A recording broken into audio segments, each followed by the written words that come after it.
Good afternoon guys and girls, and welcome back to another episode of Nick's Veggie Patch. Today I thought I'd start my video by coming down onto my mate Dave's plot, just showing you his plot and how he got his up and running, because as you may remember, I did a video the other day about how I started my plot and what it was like when I got it and how I got it up to what it is now. So I thought I'd come down here today onto my mate's plot. Well, I'm stood on the side of his plot, obviously, to adhere to the 2-meter distance, and show you his plot, and just to ask him a couple of questions on how he got his plot like it is today, what he did, and is there any tips or advice that he could give out to you, my YouTube followers. So I'm going to go round to the other side of his plot and I'm going to speak to him, so I will come back to you guys in a bit. So welcome back guys. There you can see my mate Dave. Dave, say hi. This is obviously my mate's plot, and Dave's just going to tell you how he got his plot up and going and what he had to do. So Dave, when you got your plot, what did your plot look like? Well, when I first come here back last May, it's basically like this one next to me, which is now empty. There was nothing on it, so I literally had to start from scratch basically. And yeah, first of all we got some scaffold boards from our local scaffold company, made the beds up. Then obviously where they're off the ground a bit, we had to fill them with compost.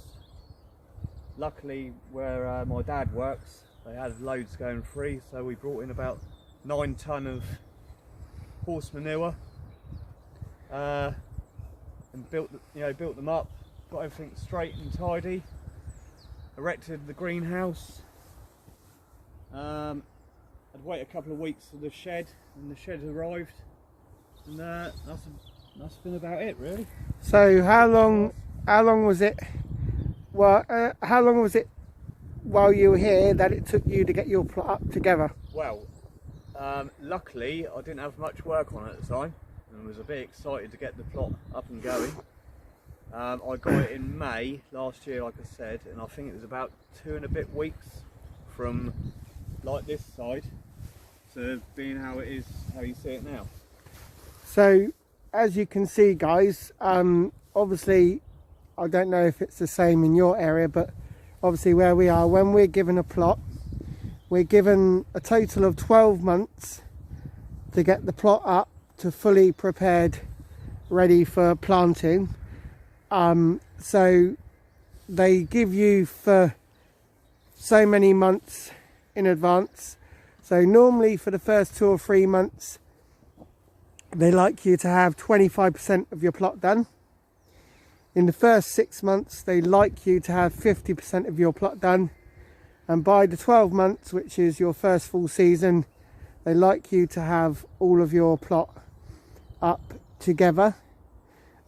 We do have a warden that comes around and checks on everybody's plot. And also, as you can see on my mate's plot, same as my plot, he's got a greenhouse and a shed. What they like you to do is they like you to cultivate 75% of your plot and have 25% of your plot to put a couple of structures up. And obviously you have to check before you put certain structures up as to whether you're allowed them. So yeah, I just thought I'd start off by showing you my mate's plot. He's got it all ready for the growing season this year. He's also, like me, likes to make stuff, so he's just made a grow tunnel, which I will show you, out of the leftover scaffolding boards that he had left over. He's made a coal frame, sorry, real phrase that. He's made a coal frame. It's got a few things in there ready to get going shortly. But yeah, as I said, like me, he also made his compost bin out of reclaimed pallets. But this is just to give you an idea, guys, on what my mate did and what you can do when you get hold of a plot. So I'll catch you in a minute, guys, for another episode.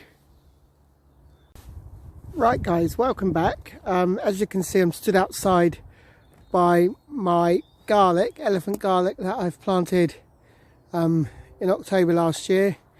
I think the frosts that have been around for the last few days have been quite severe, so I don't know how it's affected my garlic. But what I'm going to do today is I'm going to put a mulch over the garlic to try and keep some of the heat in the soil if there is any warmth in the soil. So what I'm actually going to do is I'm going to use a mulch that I brought last year online. I saw a video for this new stuff. It's called Dual Action Mulch. It's a straw mulch for organic gardening with slug and snail deterrent. So yeah, I'm going to try and put some of that over or around my garlic just to keep it nice and warm. And what I'll do, guys, is once I've done that, I'll show you what it looks like afterwards. I'll also show you what it looks like inside, because I haven't opened up the bag, so this is the first time that I've opened it. So I'm going to open the bag up, guys, and I'm going to come back to you in just a few seconds. Right, guys, I've opened the bag up inside, and looking at it inside, it's exactly what it says on the tin. It is of a straw consistency. So I'm just going to try and put it in and around my plants, my garlic, sorry, and hopefully that'll give it some sort of protection. I'm not going to put too much because it is a bit blowy. I don't know how it will be around my plants. It's all sort of already kind of blown away now. The ground is in some places on here rock solid, so I don't know how or if my garlic has survived, but hopefully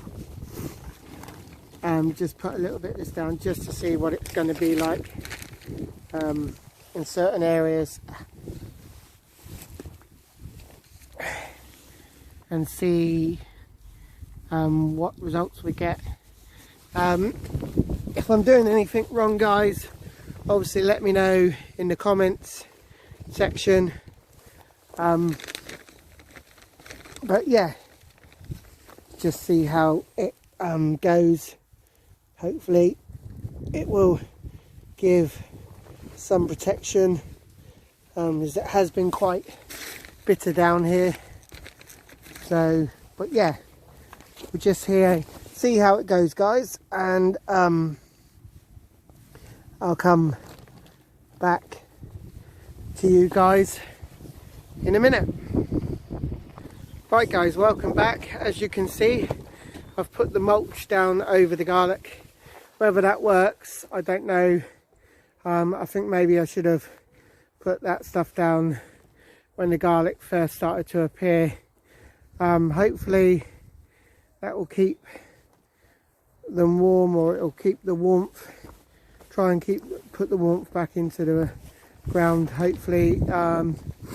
If not, I'll have to see about putting a cloche over the top. I think I probably should have done that as well, but obviously last year the winds, we didn't have much of a cold snap like last year, so last year was brilliant when I grew my garlic, had lots of it. But there's still time to plant more garlic, guys, so I can still, after the cold frosts are gone, I can still put garlic in and have a later crop of garlic. But yeah, I just wanted to show you this raised bed that's got my elephant garlic in. I've mulched it, and we'll see how that goes, and hopefully the frost hasn't got to it. Hopefully my garlic survives. But now I'm going to crack on, guys, and show you a few other things I've got planned for the plot. So I'll come back to you guys in a bit.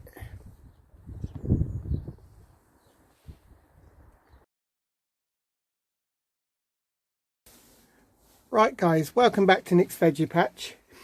I now am going to do a little sketch called Seed or Not to Seed. So basically every time I do a video I'm going to talk to you about the seeds I like to grow and the seeds I don't like to grow, and then just tell you why I don't like them or why I love them. So the first two I thought I'd start off with is the seeds I love to grow, which are chili peppers. Now this one is jalapeno, and it's, as you can see, it's 2,500 to 5,000 on the Scoville scale, which means it's a medium hot chili pepper. Why do I like chilies? Well, I'm not a great lover of hot food, but I just love the colour that you get from chilies and from peppers when they grow. And then I love, I suppose, that excitement of watching people's faces when you see them eat a whole pepper and they don't realise how hot it is, or you haven't told them how hot it is. So yeah, that's one of the reasons I like growing chili peppers or chilies or peppers. I do put them in a few dishes, even though I'm not a great lover of them.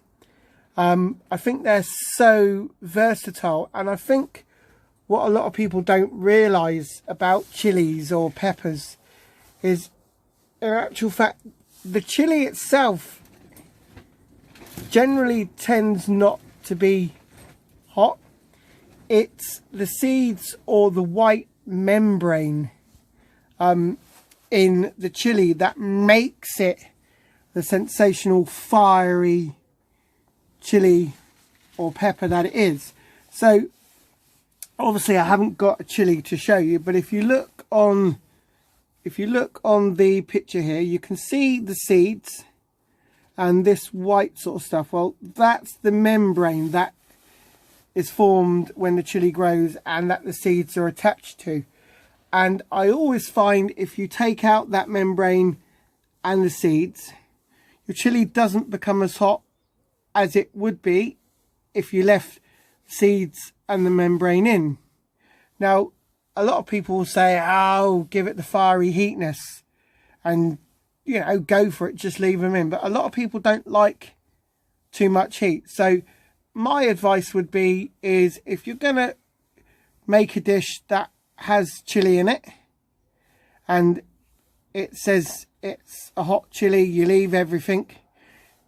If you don't like the heat that comes from the chili, then just take out the seeds and the white membrane, because a lot of recipes nowadays have so many ingredients and they tell you to do this and they tell you to do that.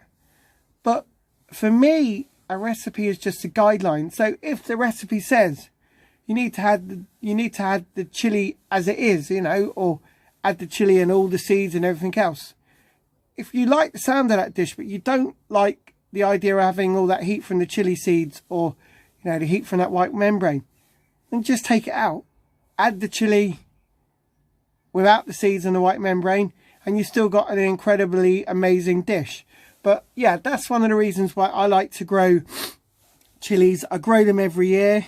Last year I had about 6-7 chili plants all on the go. I had a lot of them. I've got some friends who like chilies, and they had quite a few. I've got a friend who likes to sun dry his chilies because he says it gives them an even more fiery heat than what they already are. So again, I'm going to be growing chilies this year. I've already started one lot off at home in my heated propagator. I'm having a hand at trying to grow Carolina Reaper chilies. Chilies generally if you're going to start them at this time of year, they need to be started, especially Carolina Reapers, they need to be started in and around January time, because they are hard to germinate. They don't generally germinate in the cold. So I started my Carolina Reaper chilies about the first week of January in my heated propagator. I was able to put up 3 of the chilies that grew from seedling. I've been able to put them up. One of them has died off. The other 2 are flourishing. I planted 5 seeds. I sowed 5 seeds in total. Only 3 came up. I've only got 2 left that are still growing on. I've got a few more seeds left, because I didn't sow them all. But yeah, that's the reason why I love to grow chilies. And I grow them every year. I'll be growing them again this year. Lots of them if possible. Okay, so now guys, go on to one of the things that I hate, or is I don't hate, I just struggle to grow, and that is watermelons. They seem to start off okay, and then all of a sudden they just go downhill, and I lose them. Last year, I think last year I grew some cantaloupe melons, and out of all of the seeds that we sowed, I think I only ended up having 2 cantaloupe melons out of all the seeds that we sowed. So I'm going to try it again this year. These are probably one of the first lot of seeds that I'll be sowing. These are Sugar Baby, so watermelon variety Sugar Baby. It says they're a hardy plant with large fruits. So hopefully I'll see how they go when I sow them. Hopefully this year I'll have much better luck with sowing my seeds. But I'll see how we go. But as I said, guys, this is just going to be a little snippet called Seed or Not to Seed, and this is just me showing you each week the seeds I like to grow and the seeds that I don't have much success with. But maybe you grow the similar seeds, maybe you have had very good success. Maybe you can let me know, guys, if you comment on my my next video. Maybe you can let me know what seeds you've had success with and what seeds you haven't had success with. So now, guys, I'm going to carry on and I'll show you the rest of the plot, what I'm continuing to do, and crack on with a little bit of work. So I'll see you in a minute, guys.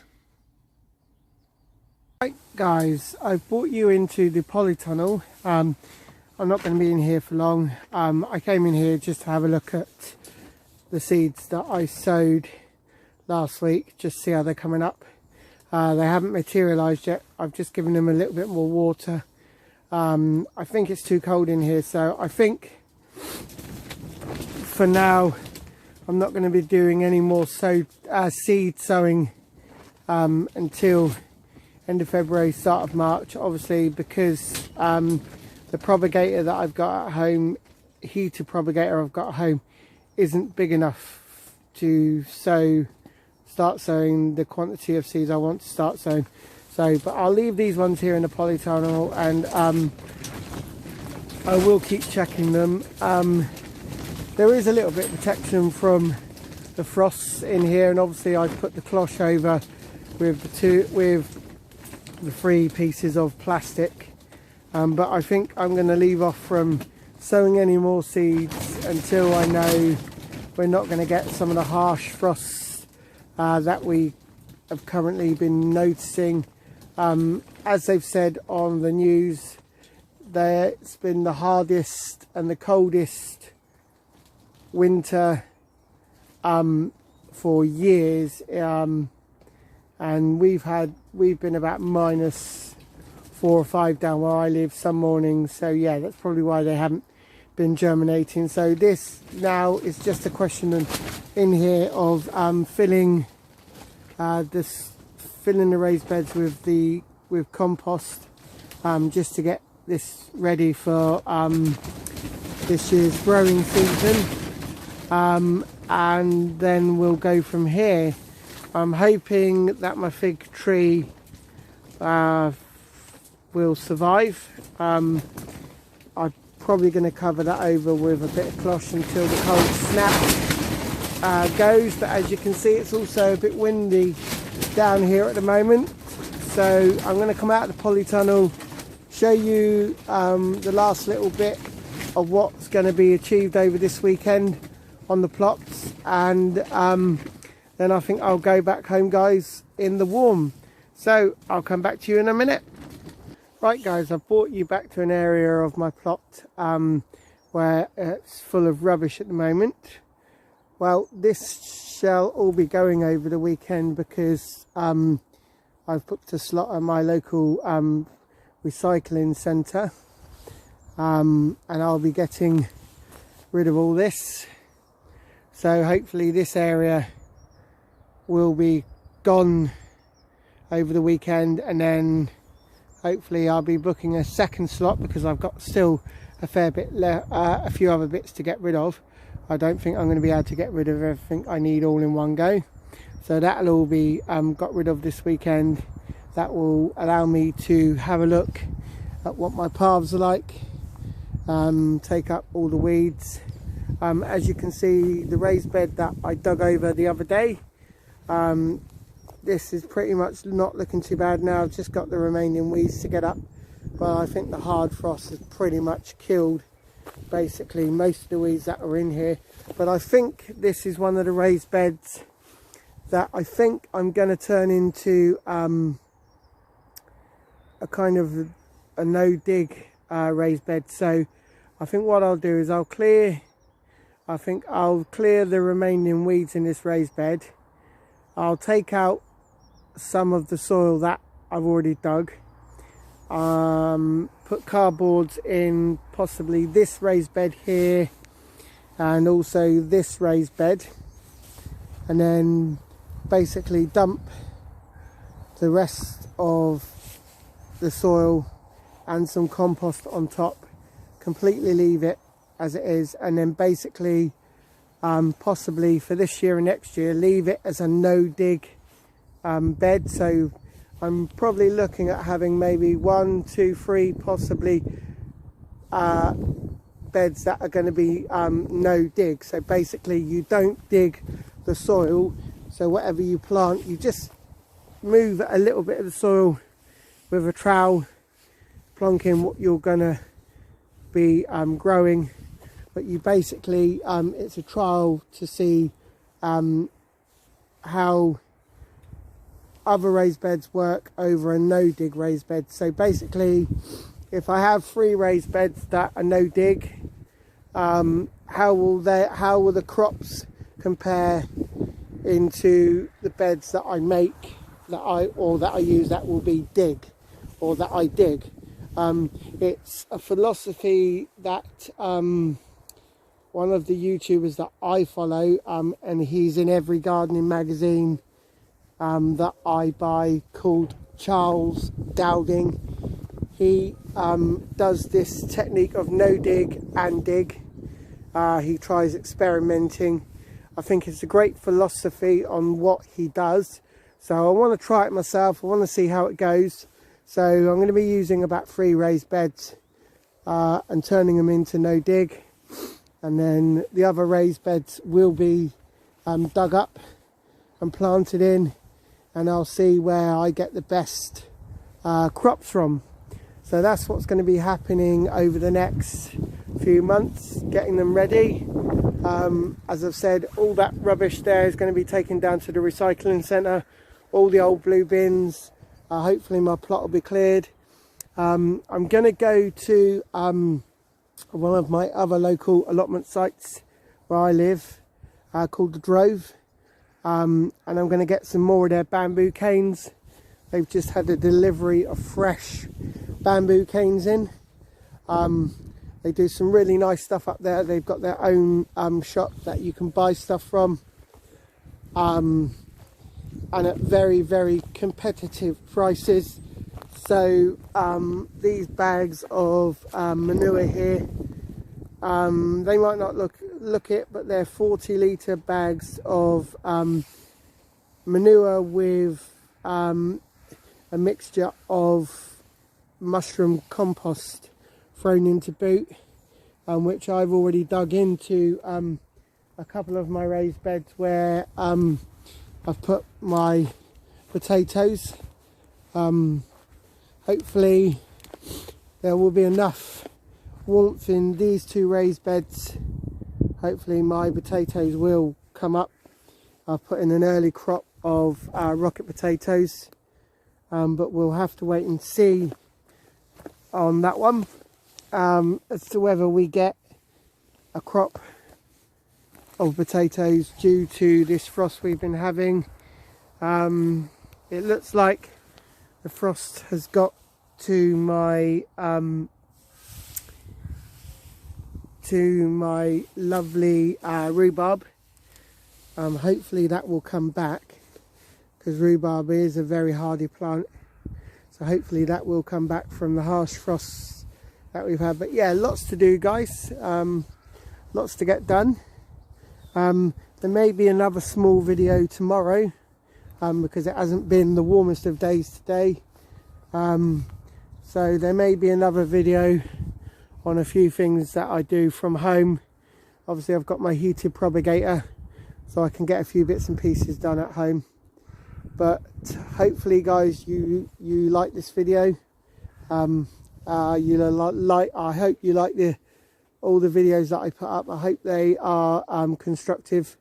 I just wanted to say on a quick note, I follow a YouTuber called Jessie at Plot 37, and she posted a video, I think it was in the week or last week, about using pellets that swell up and you can plant your seeds in. I've ordered a load of them off of Amazon. Hopefully they will be here in the week, and I'm going to see what they're like sowing seeds in, because once the seeds germinate from them, you can literally stick them straight into the ground. I can't remember the name of them off by hand, but if you take a look at Jessie at Plot 37, one of her videos explains using them, and also she has a link in the description at the bottom of the video, so you can have a look at them on Amazon. I believe they're called peat pellets. So peat pellets. So yeah, take a look, guys, at Jessie at Plot 37. She demonstrates on how to use them. Mine are on the way, so I can't wait to use them. But as I said, guys, I will see you for another episode of Nick's Veggie Patch. So maybe a small little video tomorrow. I'll see what the weather's like. I'll see what I can do when I come down. And hopefully everything saves or gets saved. Hopefully my garlic will be saved. But thanks for watching, guys. Stay safe. As you know, we're still in a pandemic. Hopefully things will start getting better soon than what they already are. And I'll see you back here for another episode of Nick's Veggie Patch. Bye for now, guys.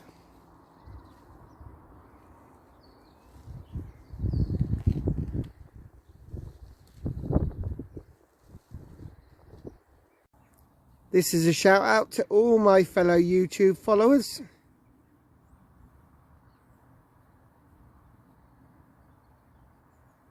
Thanks for subscribing, guys.